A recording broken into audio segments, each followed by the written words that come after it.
I'm always interested in trying out a different or unique looking platformer game, and that's exactly what I just did with Metrico Plus for the PlayStation 4. It has an interesting look, uses charts, graphs, and angles in order to solve puzzles and platform your way through. But does this chart-based platformer have record numbers, or does it just end up nosediving into the red?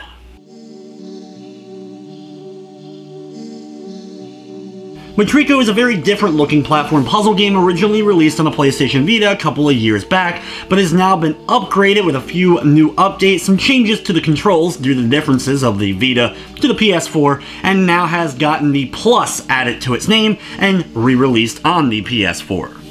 The game is very heavy on the logic and math-based puzzle solving that you're going to have to do in order to progress and platform your way from level to level. The game is broken up into 6 different levels that all have a different look to them overall, but also present you with different gameplay challenges in each level.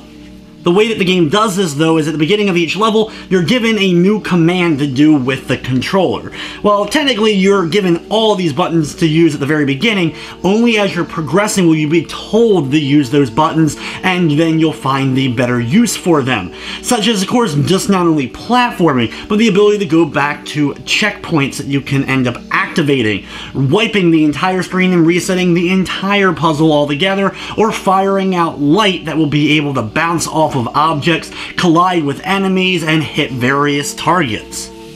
The numbers and percentages will be thrown at you pretty quickly, with them representing the various platforms. You may have a platform with a number next to it that represents how many of a thing you need to do in order to get it to rise or fall or go left or right, and the same goes for the percentages. By moving left or right, you may activate a platform on the opposite side of you, and you have to kind of figure out and manipulate all the platforms correctly, jumping when you need to jump, or firing and taking out an enemy, and all at the right moments in order to just barely be able to solve each of the game's puzzles. It's a pretty tricky game, that is for sure. Once I especially got into World 4 and through the end of the game, things definitely picked up in the logic and difficulty department. This is by no means a typical platformer with jumping on enemies or trying to fight epic bosses.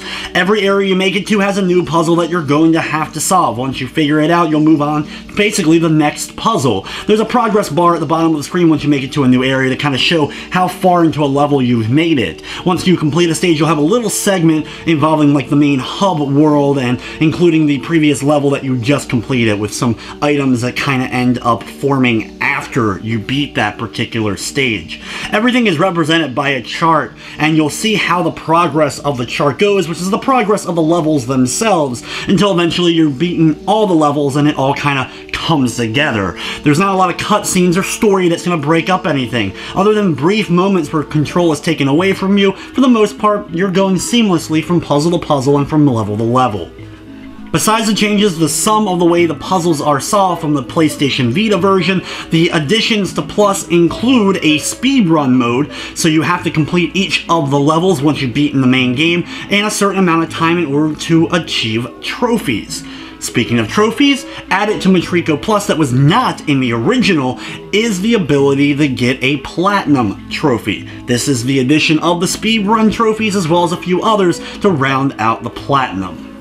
A large portion of the game's length will be determined by the length that it takes you to figure out each of the puzzles. Everyone's going to be able to figure out different ones differently, or faster or slower, so depending upon that, the game may take you a little bit longer than it took me, or a little bit less time. It took me roughly under 2 hours, like an hour and 55 minutes, for me to finish up the 6 main levels of the game, but I still need to go back as there are collectibles in the stages as well as completing those speedruns. From a technical standpoint, the game ran perfectly fine with no slowdown or glitches or crashing of any sort.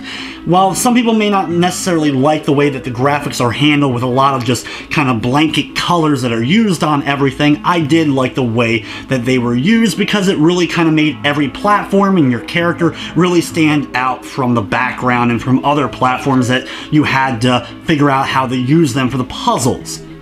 The music, on the other hand, there was a couple of tracks that I did like the way that they kind of blended with the levels, and they do change up as the level keeps going forward. But there was a few tracks in particular I honestly had to turn the sound down because I'm trying to figure the puzzle out, and honestly it was starting to grate on my nerves and making me more frustrated than the puzzle was already causing for me. Metrico Plus is available on the PlayStation 4 for $13.99, and honestly I'm kind of torn when it comes to the price and the amount that I ended up getting out of the game. It is relatively short, but I do like the whole idea of the puzzle solving the way it's done, plus the addition of a platinum trophy and speedrunning modes. At least there's a little bit more than just the 6 levels for you to complete. But with everything said though, I'm giving the game a 6 out of 10. But that's gonna wrap up this review. I'd like to thank you for watching, and of course, I hope you enjoyed.